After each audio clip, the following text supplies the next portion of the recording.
শেখ হাসিনা আবারও তার একটা অডিও কল প্রকাশ করেছেন। উনি কখনোই ফাঁস করেননি, আর এটা যে প্রকাশ করা হয় এটার একটা ডকুমেন্ট এই কলের মধ্যে আছে। এটা ঠিক কারোর সাথে ব্যক্তিগত ফোন কলও না। আমরা যদি অডিওটা শুনি তাহলে আমরা দেখব এটা আসলে একটা জমায়েত, ছোট সভার মধ্যে উনি কথা বলছেন, ওনার বক্তব্য শোনানো হচ্ছে। এবং আমরা শুনতে থাকলে দেখব এটা সম্ভবত ডেনমার্ক আওয়ামী লীগের একটা ছোট সভা। সেখানে তিনি বক্তৃতা করছেন, রীতিমতো অন্যরাও ইন্টারাক্ট করছেন, অনেকে তাদের বক্তব্য দিচ্ছেন।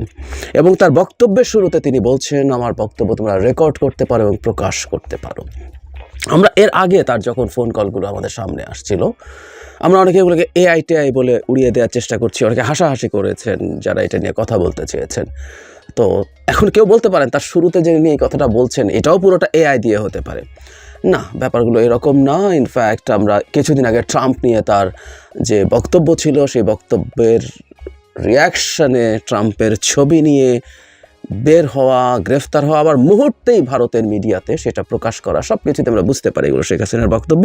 Not only that, BBC Bangla কয়েকদিন আগে একটা রিপোর্টে খুব স্পষ্টভাবে বলেছে যে ভারতের পদস্থ কর্মকর্তারা সরাসরি না বললেও, প্রকাশ্যে স্বীকার না করলেও তারা নিশ্চিত করেছেন এগুলো শেখ হাসিনারই কণ্ঠস্বর। তাহলে আসলে আর কিছু বলার থাকে না। এবং তারা এটা বলছেন যে শেখ হাসিনার একটা স্পেসে একরকম কনফাইন্ড আছেন তার নিরাপত্তার স্বার্থে, কিন্তু তার যোগাযোগের সব রকম টুলস তার কাছে আছে, তার কথা বলা, তার ইন্টারনেটে কানেক্টেড হওয়া সব কিছুই আছে। সুতরাং এটা একটা নতুন ডাইমেনশন। এবার তিনি নিজের মুখে বলতে আমরা শুনছি, ভেতরে যা যা আছে এগুলো এক ধরনের গতানুগতিক কথা, তার ডিনায়াল প্রথম থেকেই আছে। উনি কাউকে হত্যা করেননি, গণহত্যা করেননি, সব গণহত্যা ডক্টর ইউনূস করেছে। পুলিশের কাছে কোনো মেটাল বুলেট তার সব ভাষ্য মতে নাকি ছিল না, ফলে সবাই যা ইচ্ছা তা করতে পেরেছে, কোটাই মেনে নিয়েছেন।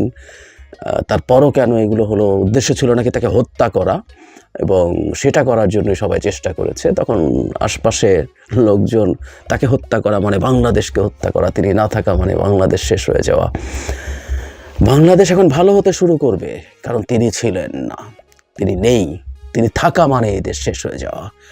তিলে তিলে এই দেশটাকে উনি শেষ করেছেন, এবং এই শেষ হওয়ার মাসুল আমরা কত রকমভাবে দিব আমরা এটা খুব স্পষ্টভাবে দেখতে পাচ্ছি। যাই হোক, দীর্ঘ আলো কথাবার্তা, অনেক লম্বা কথাবার্তা বলছেন তারা, নানান রকম বক্তব্য দিচ্ছেন, তার পাশে পাল্টাপাল্টি ইন্টারাকশনগুলো আমরা শুনতে পাচ্ছি, অসংখ্যবার আপা শুনতে পেয়েছি। নট অনলি দ্যাট, লুটপাট, এই সরকার নাকি সব কিছু লুটপাট করার জন্য, এই অভ্যুত্থান হয়েছে লুটপাট করার জন্য। মানে বাংলাদেশের ইতিহাসে বা পৃথিবীর ইতিহাসে এত বড় লুটপাট করা কোনো মানুষ যার নেতৃত্বে এই ঐতিহাসিক লুটপাট হয়েছে। কোনো একদিন এই লুটপাটটা স্টাডি হবে আমাদের রাষ্ট্রবিজ্ঞানে, মাফিয়া স্টেট বানিয়ে কীভাবে স্টেটকে শেষ করা হয়েছে। তিনি লুটপাটের বক্তব্য দিচ্ছেন, এবং খুব ইন্টারেস্টিংলি তিনি ডক্টর ইউনূসও নাকি চুরি করতে গেছেন, লুট করতে গেছেন গণভবনে। আমি জানি না আওয়ামী লীগের লোকজন কতটা শিশুতোষ, মানে প্রথম একবার নাকি লোকজন গিয়ে ওটাকে ছাত্র জনতা লুট করেছে, পরে শেষ হওয়ার পর যা বাকি আছে সেটা লুট করার জন্য ডক্টর ইউনূস গেছেন। আমরা ডক্টর ইউনূসকে যেতে দেখেছি, নিশ্চিতভাবেই দেখেছি, এবং তিনি আসলে এটাকে যে একটা জাদুঘর হবে জুলাই অভ্যুত্থানের, সেটার কী হবে না হবে সেই পরিকল্পনা করতে গেছেন। কিন্তু ডক্টর ইউনূস গেছেন লুট করতে, এবং সেই কথা শুনে তার সভায় উপস্থিত লোকজন হই হই করে ওঠেন, উৎসাহ দেন। এই হলো আওয়ামী লীগ, এবং এই আওয়ামী লীগ আবার ফেরত আসতে চাইছে। যাই হোক, ফাইন, আমি আমি আমি আগেও বলেছি আওয়ামী লীগের শেখ হাসিনার এ ধরনের ফোন কল আরও আসুক, আসতে থাকুক, এগুলো আমাদেরকে হেল্প করে। মানুষ কত নীচ, কত নিষ্ঠুর, কত বর্বর, প্রতিটা ফোন কল আমাদেরকে এগুলো স্মরণ করিয়ে দেয়। ন্যূনতম কোনো দুঃখবোধ, ন্যূনতম কোনো অপরাধবোধ নেই। সুতরাং কেউ কেউ যদি বলেন আগে কি ভালো ছিলাম বা আগেই ভালো ছিলাম, মানে কারো বলার টেন্ডেন্সি আছে, এবং in most of the cases those people are paid, অথবা তারা আওয়ামী লীগের হালুয়া রুটির ভাগ পেয়েছিল আগে, কোনো না কোনো একটা তো বটেই। যাই হোক, আগে ভালো ছিলাম কি না, এই নারী যতবার আমাদের সামনে আসবেন, কথা বলবেন, তার চেহারা দেখাবেন, তত আমাদের জন্য সেই জিনিসটা কমব্যাট করা সহজ হবে। কিন্তু আজকের ভিডিও যেটা সবচেয়ে জরুরি আমি মনে করি, সরকারের এই ব্যাপারে কথা বলা দরকারও আছে।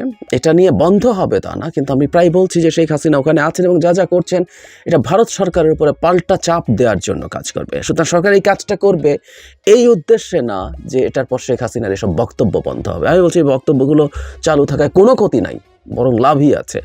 কিন্তু সরকারের অবস্থান তার জায়গা থেকে এটা হতে পারে। ডক্টর ইউনুস ইনফ্যাক্ট রিপিটেডলি এটা বলেছেন। ইনফ্যাক্ট গতদিন আমি আল জাজিরার সাথে সাক্ষাৎকারেও দেখেছি যে তিনি ওখানে ফর দ্য টাইম বিং আছেন, ইটস ওকে, তাকে চাওয়া হবে যখন তার কনভিকশন হবে।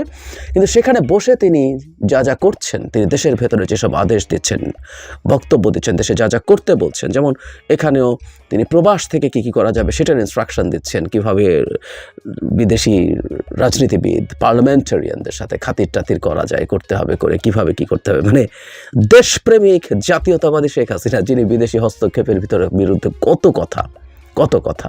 অবশ্য ভারত তো বিদেশ না, ওটা বাপ কিংবা ওটা প্রভু, তাই দিল্লি আছে, আমরা আছি, ভারতকে তারা ম্যানেজ করে ফেলেছেন, ওটা দিয়ে আমেরিকাকে ম্যানেজ করে, ওটাই সমস্যা নেই। ভারত অবশ্য বিদেশ না, ভারত যেহেতু বাপ তাই ওটা আলাদা হিসাব।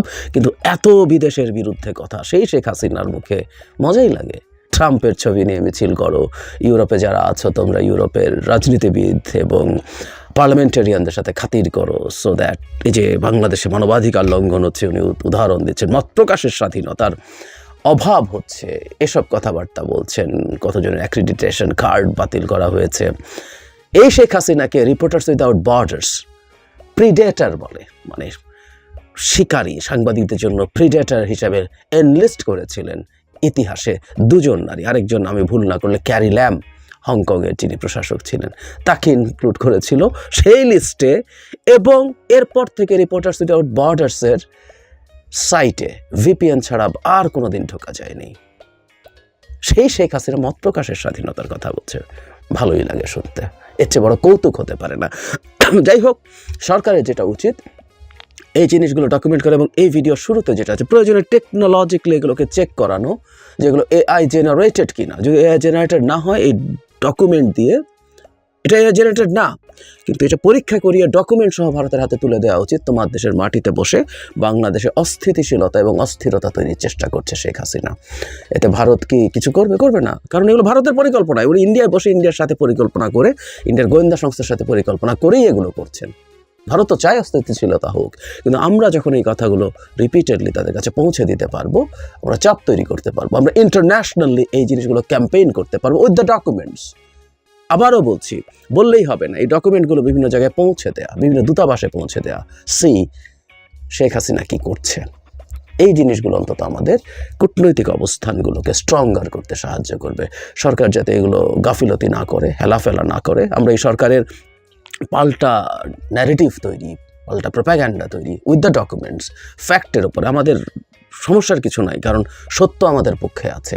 কিন্তু আমরা অনেক ক্ষেত্রে হয়তো দুর্বলতা দেখাচ্ছি এবং আমার মনে হয় সরকারের এই দুর্বলতাগুলো খুব দ্রুত কাটিয়ে ওঠা উচিত।